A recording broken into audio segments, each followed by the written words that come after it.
Hello and welcome to Ewe Sew You. My name's Zoe and this is my channel all about the crafting bits and pieces I get up to.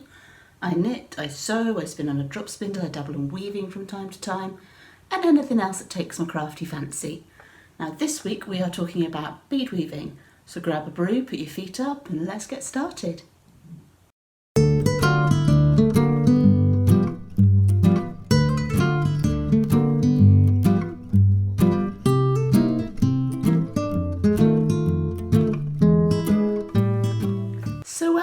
Welcome back to any returning viewers, and to any new viewers a very warm welcome to you.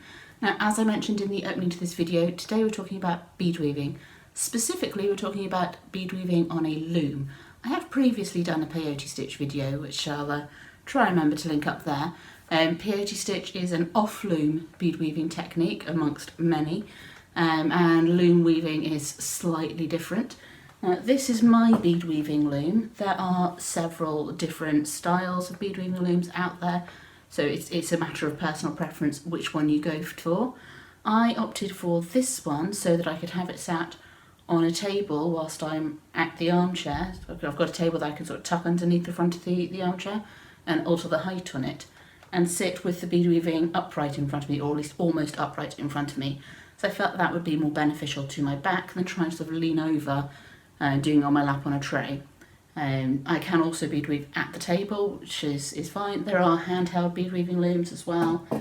They come in different widths. Another benefit of this particular bead weaving loom is it is fairly wide compared to some of the other looms that are out there. But it really does depend on what you want to be making with your bead weaving project. If you're looking for bracelets, you probably want a narrower loom anyway. I wanted a bit of flexibility so that I could do coasters and tiles and bits of artwork as well as bracelets and that kind of thing.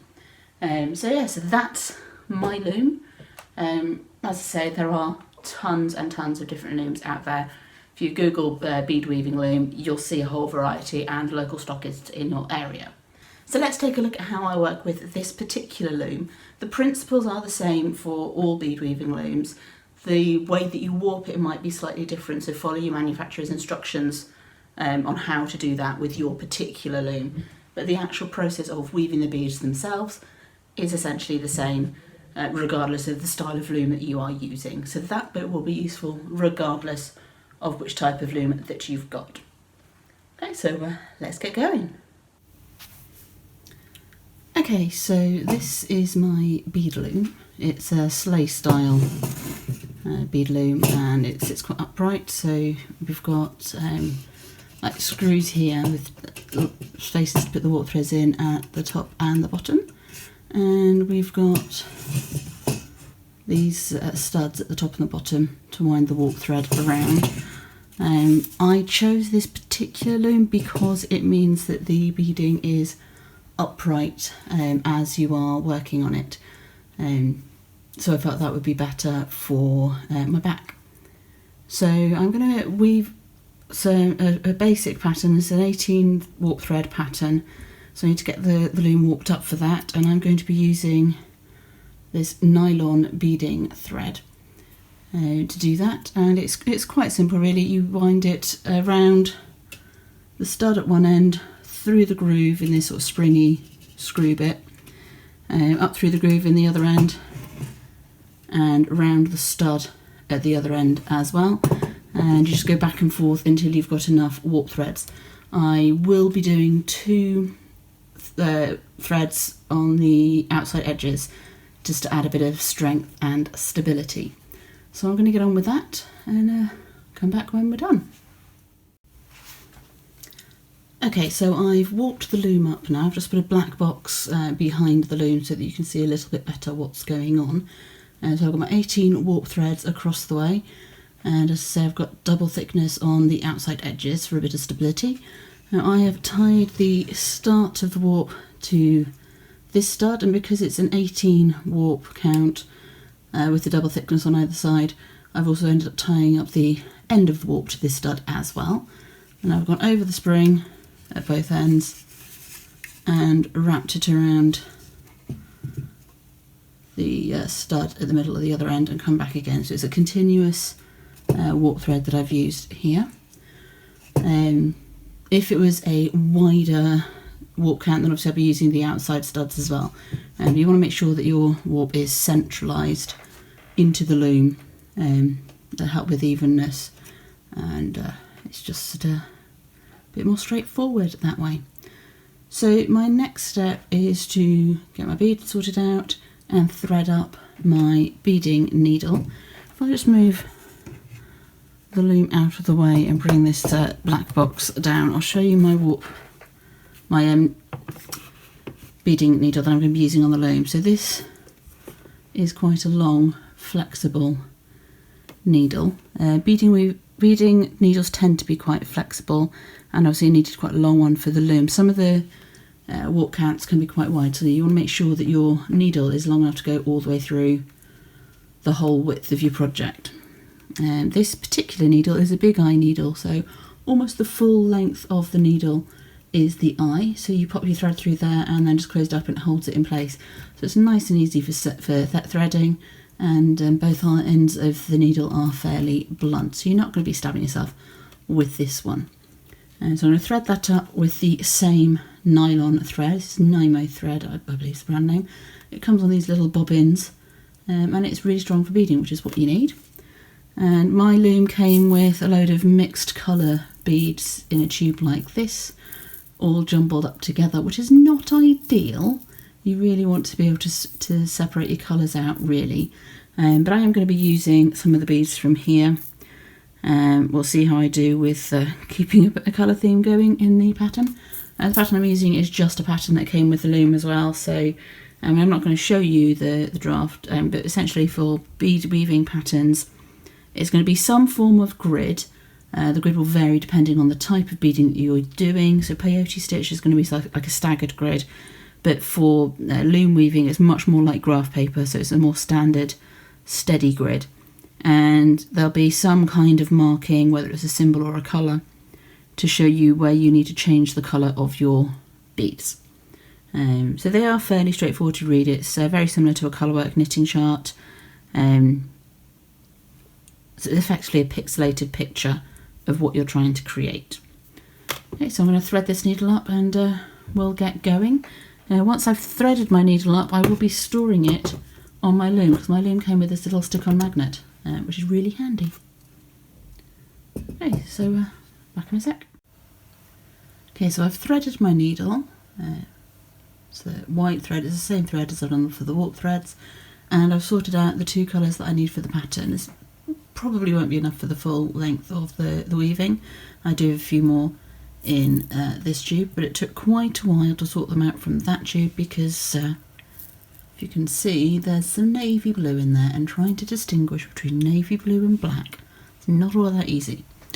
So I'm going to start with the first row of the pattern. I'm just going to launch straight into the pattern. I could do a couple of rows of either blue or black to get started, but I'm going to launch straight into the pattern, because that's what I've decided to do.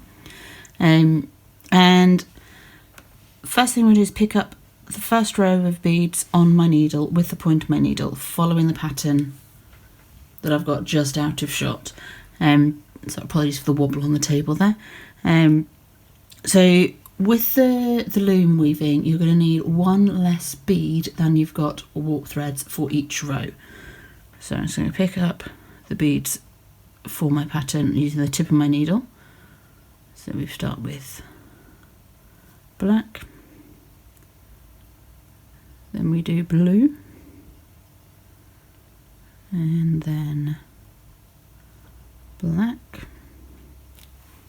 I'm going to slide them down a little bit. There is a little bit of a bend in the tip of my needle, which is not how it comes, but I'm finding it quite useful. So I now need 1, 2, 3, 4, 5, 7 blue.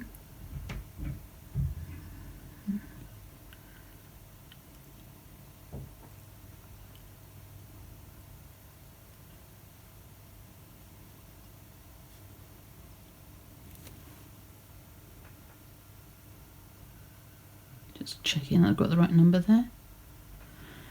Okay, and then we need another black. 2 more blue, and 2 more black, And that's the entire first row. So I'm just going to double check that I've got the right number of beads on there by counting.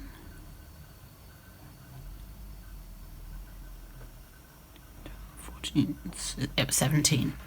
So then we're going to put the beads underneath the warp threads and make sure that one bead sits between each warp threads. We're going to keep them in place. I'm just going to put my finger underneath. The first row is always the most fiddly, and we're going to bring the thread through but leaving a tail because we'll weave that in later. You can see some of my beads have already popped out. Sort that out in a minute. Now I've gone from right to left. Obviously if you're left-handed, feel free to go left to right. Okay, I'm just going to make sure that my beads are sitting in the right places.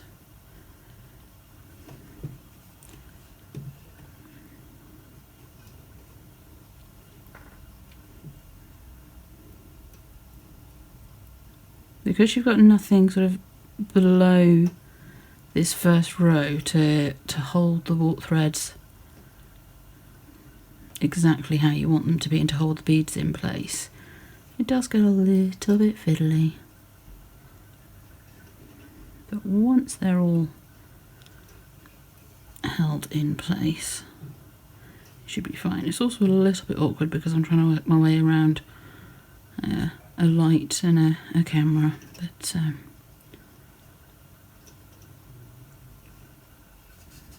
okay, so I'm putting my finger underneath to hold them in place.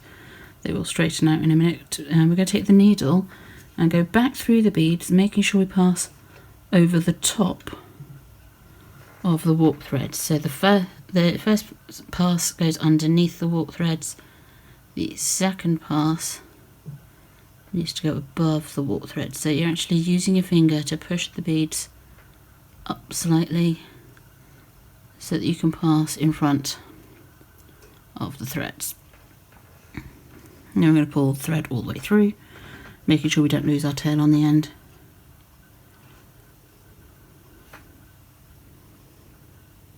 And that's our first row done.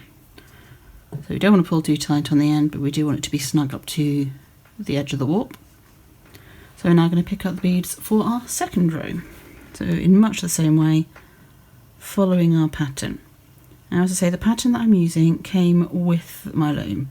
There was a little booklet of patterns that came. And as is often the case with bead weaving, there's a heavy Native American influence in the patterns that are quite often available and that come with the looms. So the company that produced this particular loom has labelled this pattern Iroquois. I think they are essentially labelling them according to where they believe the patterns to have come from. I don't know enough about Native American cultures to confirm whether or not it is actually an Iroquois pattern. Obviously there are issues with appropriation, using things inspired by and lifted from, or more lifted from than inspired by, I suppose, Native American culture.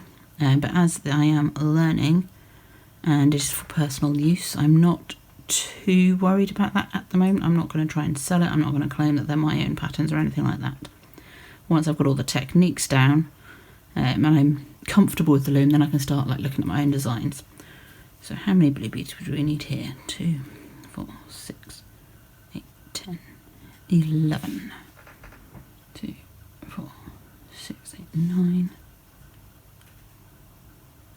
10, 11, and then 2 black beads and 1 blue. So we know that Native American communities have been bead weaving on a loom for a long time. My understanding of it is that it began with using shells and feathers and stones and things. Excuse the notification. And then when white people arrived, we brought beads from Europe, to the Native Americans, and they then adapted their existing techniques to take advantage of the more consistency, the greater consistency that seed beads, or pony beads as they're referred to, provide. So there's a little bit of a cross-fertilisation of technique as far as I am aware.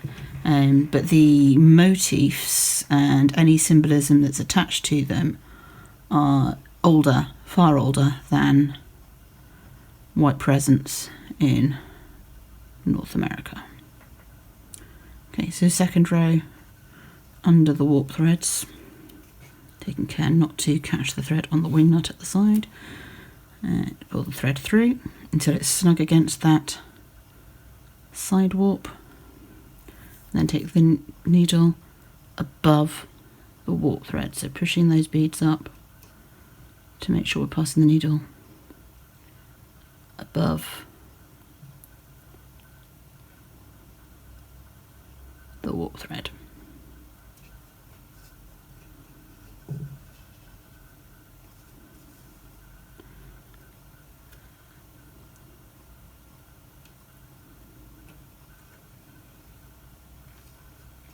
And this again can be a little bit fiddly at times, but particularly when you're trying to work around a light and a camera.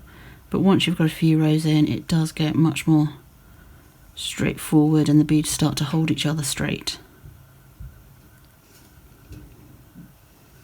Here we go. So this is an acquired pattern, and I believe it is of Native American origin. I would be really interested actually in finding out more about European beading. There's more resources available from Native American beading, but obviously the Europeans taking beads, like seed beads and glass beads, to North America, and pre-colonial history, or pre-North American colonial history anyway, because hey, we colonised things in Europe as well. But the earlier history shows evidence of beads in European cultures as well. But there's just a little bit less, it's a little bit less easy to find the information on it, so I want to do a bit of digging there over time. It's going to be a while before I actually get all of that together though, because I do tend to squirrel a little bit. Okay, so that's my first 2 rows in place, and the process is the same the whole way up. So I'm going to do a few more rows and then we'll have a little look at it once everything's a bit straighter.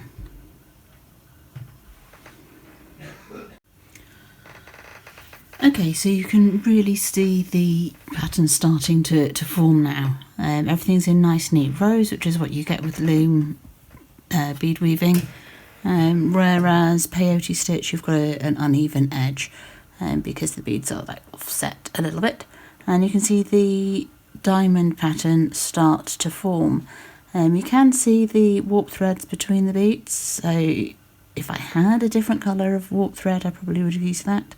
Either a blue or a black. Probably a blue would work best on this one.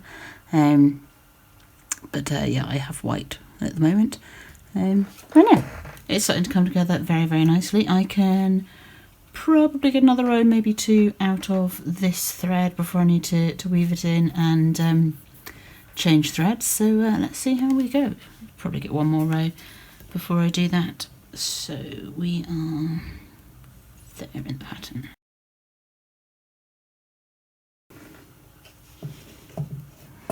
Just catching on a wing nut there. There we go.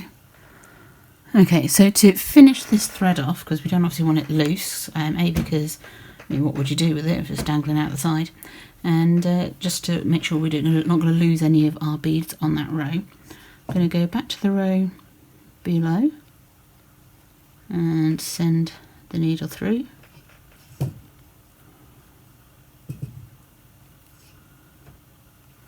And I'm going to do that again.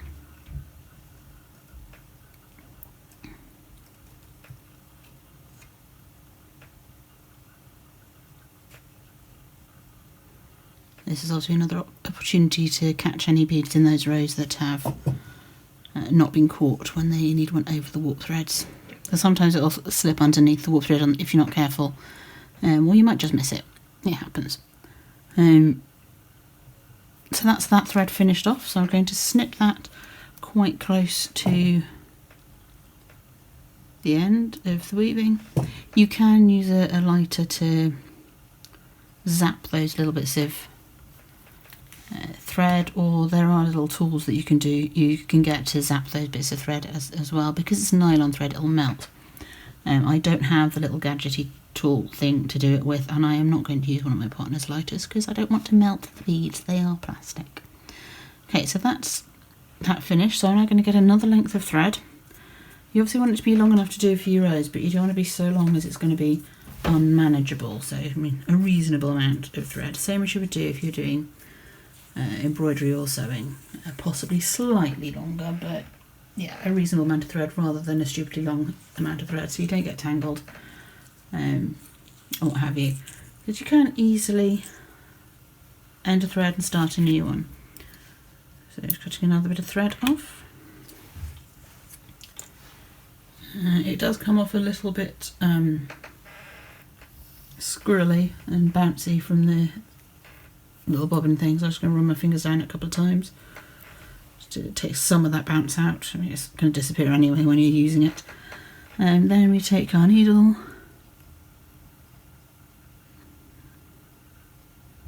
open up a large eye and grab our thread, pop it in. That's it, that's the needle threaded. And we're going to follow very much the same process to start the thread off. I'm going to start with this row.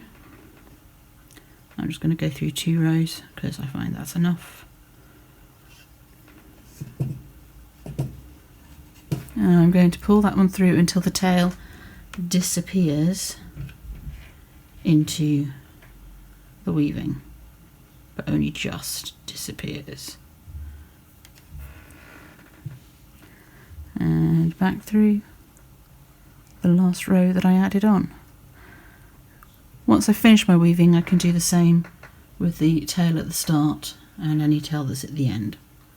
From there I can just carry on as I was, picking up beads row by row and adding them on.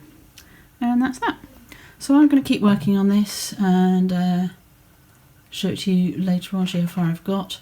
It will certainly appear in the roundup of what I've been working on this month video, so keep an eye out for that. But yeah, that's how you do it. That's how you work on a bead loom. Obviously when you get to the end, you need to tidy away your threads, your warp threads from the beginning and the end. You can knot them, you can glue them down, you can weave them back through the beading, as long as you're obviously not going directly back on itself. There's all sorts of things you can do. If you're making a bracelet, you can put ends on, which is why you might want to do a few solid rows before you start your pattern. You can put little end claspy bits on that go over the beads and hide all your ends away, keep it neat and tidy. Yeah, it's a very simple process. I'm sure that this particular motif has some kind of meaning. I don't know what it is, but given what I know of folk art around the world, which obviously Native American culturally specific arts and crafts falls in that category, things do tend to have meanings. But yeah, I don't know what that is. It's a large diamond with little diamonds inside pattern, and yeah. So yes, I'll get on with that and I'll show it to you once it's a little bit further progressed. Okay, so here is my bead weaving on the loom. That's as far as I was able to get because the beads that came with this particular loom, they didn't think about giving you enough beads to complete a single project. So I ran out of blue, which is fine because I didn't actually have a specific purpose in mind for this weaving anyway. I thought it looked quite nice and it would be quite a nice one to do, quite fun to do. So this was very much a process weave rather than a product weave. My next step is obviously to take it off the loom, finish up the ends, and then decide what to do with it. And I guess I could probably get a pen wrap out of it. It's quite wide for a ring, but that would be doable, I think. I'd have to check and see if it fits, basically.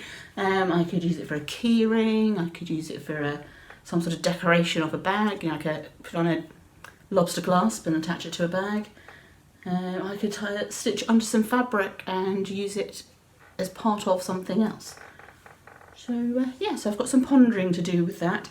I'm probably going to leave it on the loom for a little bit until I decide what I'm going to do with it, or until I decide what I want to weave next on the loom. Just in case I need to bear in mind how to attach it to something, what sort of fittings to use on, because I might need to put a bit of extra rows of plain beading on the top to enclose inside a clasp, for instance. So yeah, I will be weaving away the end of the thread in the same way as when I changed colours, both at the beginning and the end, but again I'll do that just before I take it off the loom, I think. But yeah, so I'm pretty pleased with that, despite the fact it's not as long as I was hoping for, but I can get more beads quite easily, and they're quite inexpensive as a craft supply, depending on what sort you get. So I hope you found that useful if you already have a bead loom, or if you're thinking about getting one and getting into bead weaving on a loom. You can actually tell the difference between a bit of bead weaving done on a loom and, say, peyote stitch or brick stitch. I'm not overly familiar with other sorts of off-loom bead weaving as of yet, but I have done a bit of peyote stitch and I have seen brick stitch, and both of those the beads are offset from each other rather than being in neat straight lines, so you get like a jagged edge on them. Whereas bead woven, loom woven bead weaving, it's straight rows and clean edges. So they do give a different finish. So having the two techniques or multiple techniques is not a bad thing when it comes to bead weaving. So that's all I have for you today. Once I decide what I'm going to do with this little piece of bead weaving, I will obviously let you know, and I'll include it in one of my roundup videos once that's done. But until then, obviously like and subscribe and do all the things the YouTubers tell you to down below. And I will see you in my next video. I aim to put a video out every weekend. It's usually a Saturday, but sometimes it falls over into the Sunday, depending on how long my computer decides to take to process things. So until the next time, happy crafting and bye-bye for now.